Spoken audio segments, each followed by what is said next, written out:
Mula sa pinakamalawak na newsroom sa buong Pilipinas. Ito ang Radyo Pilipinas News Update.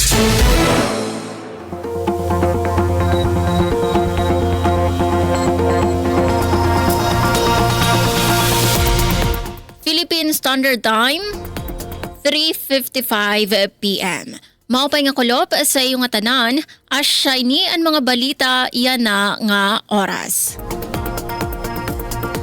Northern Samar, suportado ang DOE Solar Energy Efficiency Program. Detalye, pamatian naton sa report ni JM Sumino.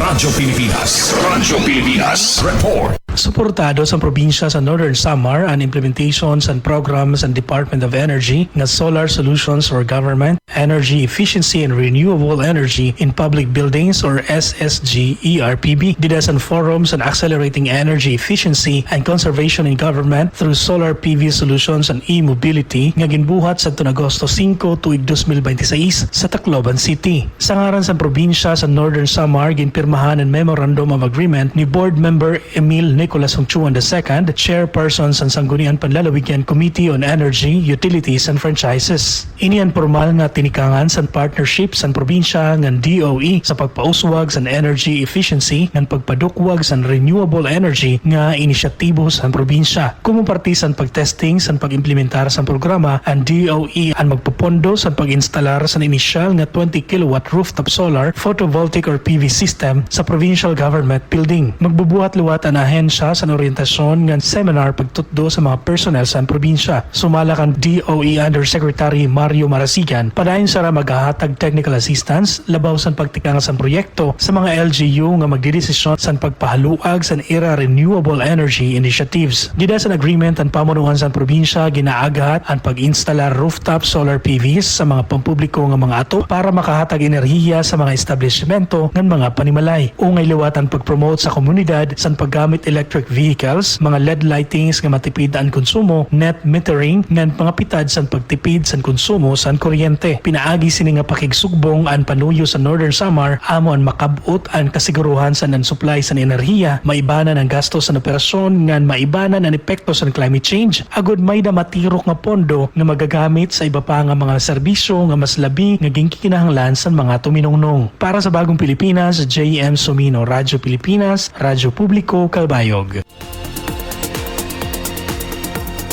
Mga senior citizen kinarawat pensyon sa Calbayog City. Detalye sa pagbalik ni JM Sumino.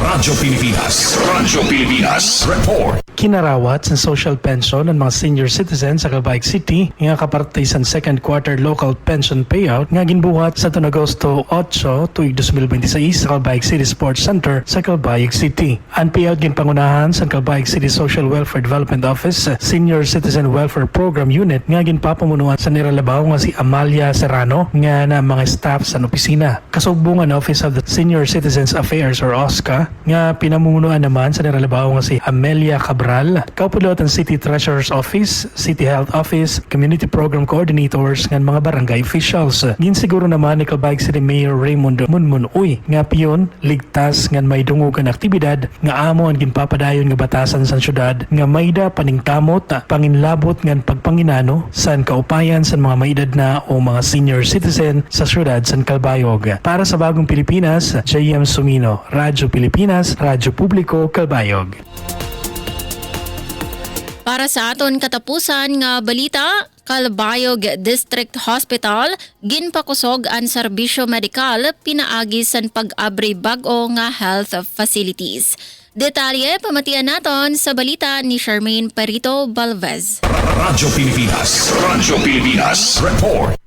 Ginabrihan sa Calbayog District Hospital ang bag-o nga laboratory, blood collecting unit ug outpatient department building como parte sa pagpakusog sa healthcare services sa syudad. Ginbuhat ang blessing ug opening ceremony nga nagmarka sa panibago nga pitad sa ospital para mapahalawig ug mapauswag ang serbisyo medikal para sa mga residente sa Calbayog ug mga hirigpid nga lugar.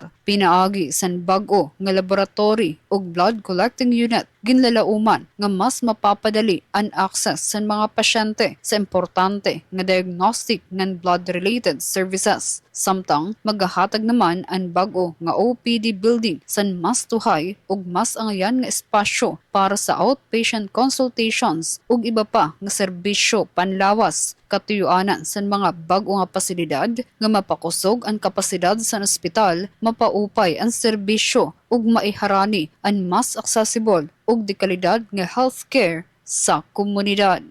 Para sa Bagong Pilipinas, Charmaine Perito Balvas, Radyo Pilipinas, Radyo Publiko, Kalbayog. Asyado ang kabugusan sa mga balita yan na nga oras. Padayon kamo pamati sa DYOG Radyo Pilipinas sa Radyo Publiko Kalbayog para sa mga news updates. Ini si Suzette Pretensio para sa Radyo Pilipinas, Radyo Publiko. Mula sa pinakamalawak na newsroom sa buong Pilipinas, ito ang Radyo Pilipinas News